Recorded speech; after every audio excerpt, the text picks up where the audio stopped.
Objective question writer के बारे में ही पूछे जाते हैं। इनके ताल्लुक से बहुत सारे सवाल पूछे जाते हैं, तो मैं आपको एक एक करके समझाती हूँ आसान लफ्जों में। आबादी, सुहैल अजीम आबादी का असल नाम सैयद मुजीबुर रहमान है। क्या है उनका असल नाम? तो सैयद मुजीबुर रहमान है।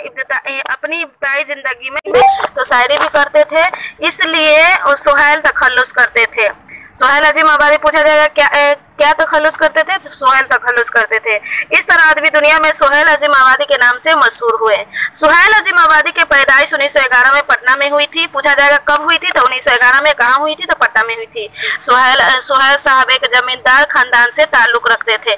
पूछा जाएगा सुहैल अजीम आबादी कौन खानदान से ताल्लुक रखते थे? तो जमींदार खानदान से ताल्लुक रखते थे। 1 साल की उम्र में वालिदा का इंतकाल हो गया। कितने वर्ष के थे तो उनकी वालिदा का इंतकाल हो गया? 1 वर्ष के थे। और परवरिश ननिहाल में पाई। एक मौलिम के आबादी के आबाई वतन कहाँ है? तो शाहपुर बदल है, जो पटना जिला में ही वाक़ई है।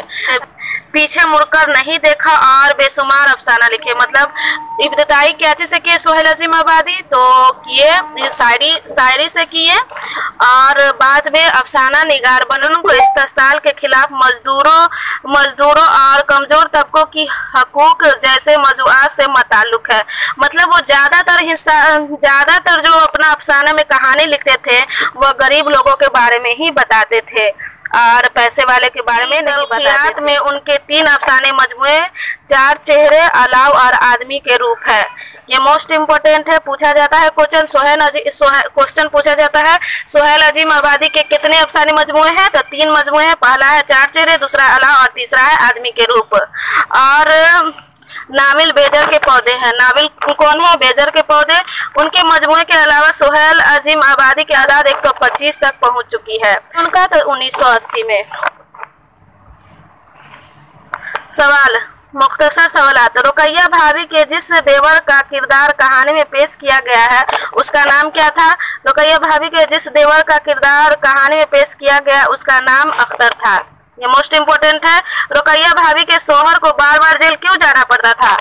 रुकैया भाभी के शौहर को सियासत का शौक था और उनको ऊपर सियासत के कई मुकदमे चल रहे थे, इस वजह से उन्हें बार बार जेल जाना पड़ता था। किस वजह से उनको जेल जाना पड़ता था? तो उनको सियासत से बहुत ज़्यादा दिलचस्पी था, इस वजह से उन्हें बार बार जेल जाना पड़ता था। रुकैया भाभी किस लड़की की तालीम का खर्च खुद बर्दाश्त करती थी? आप क्यों करती थी? जवाब, रुकैया भाभी सिम्मी नाम की लड़की की तालीम खर्च बर्दाश्त करती थी क्योंकि वह लड़की बहुत गरीब थी और उसे तालीम का शौक था। कौन गरीब थी? तो सिम्मी बहुत ज़्यादा गरीब थी। उसे कौन मदद करती थी? तो रुकैया भाभी करती थी। सवाल, सुहैल अजीम आबादी का नाम क्या था? तो सुहैल अजीम आबादी का नाम मुजीबुर रहमान था और तखल्लुस सुहैल था। पूछा जाएगा सुहैल अजीम आबादी का नाम क्या था? तो मुजीबुर रहमान था और तखल्लुस क्या करते थे? तो सुहैल करते थे। दूसरा सवाल है सुहैल अजीम आबादी की इब्तिदाई तालीम किस मदरसे में हुई थी? तो जवाब में है सुहैल अजीम आबादी की इब्तिदाई तालीम भदौल गाँव के मदरसे में हुई थी। इब्तिदाई मतलब शुरुआती पढ़ाई। सुहैल अजीम आबादी की पैदाइश कहाँ हुई थी? तो सुहैल अजीम आबादी की पैदाइश पटना में हुई थी। ये 2 नंबर का क्वेश्चन है और 4 ऑप्शन रहेगा। अगर 1 नंबर का जैसे कि पूछा जाएगा सुहैल अजीम आबादी कहाँ पैदा हुए थे, जैसे दिल्ली हो गया, बम्बे हो गया, कल 4 ऑप्शन दिया रहेगा तो उसमें से एक आप लोग लगा लीजिएगा, जैसे कि पटना हो गया। और 2 नंबर में पूरा लिखना पड़ता है, 1 लाइन। सुहैल अजीम आबादी उर्दू की अदबी दुनिया में किस सिन्फ में ज़्यादा मशहूर थे? तो सुहैल अजीम आबादी उर्दू की अफसाना निगारी के मशहूर हुए। उनके अफसाने की तादाद 125 तक पहुंचती है।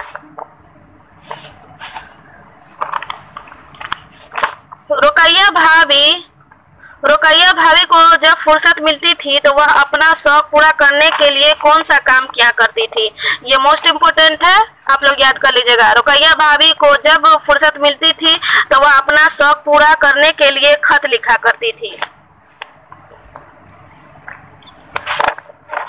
रुकैया रुकैया भाभी को सोने की चूड़ियों क्यों फरोख्त करवाना पड़ा था?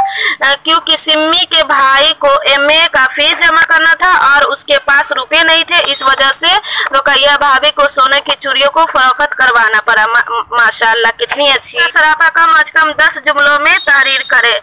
रुकैया भाभी का सरापा था कि वह सुबह उठकर काम शुरू कर देती थी जैसे वह आदमी नहीं मशीन थी। एक था जब उनके पास 4-5 नौकर और माएँ होती थी, लेकिन अब उनके पास सिर्फ एक नौकर था जो बाजार से 10 रुपये महीना पर एक लड़की को पढ़ाने के लिए मिलते थे। ले देकर उनकी आमदनी और खर्च अपनी जगह पर बल्कि कुछ ज्यादा ही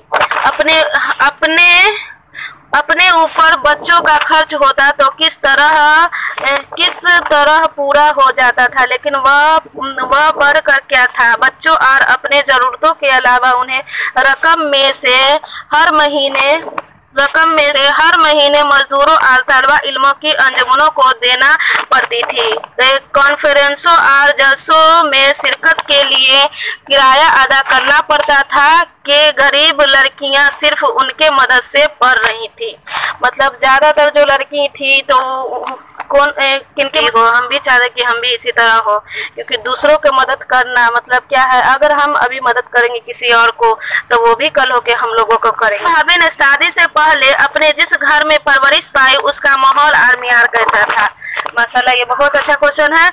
रुकैया भाभी के अपने घर में पैसे की कमी न थी, वह अपने शौक पर हजारों रुपए खर्च कर दिया करती थी।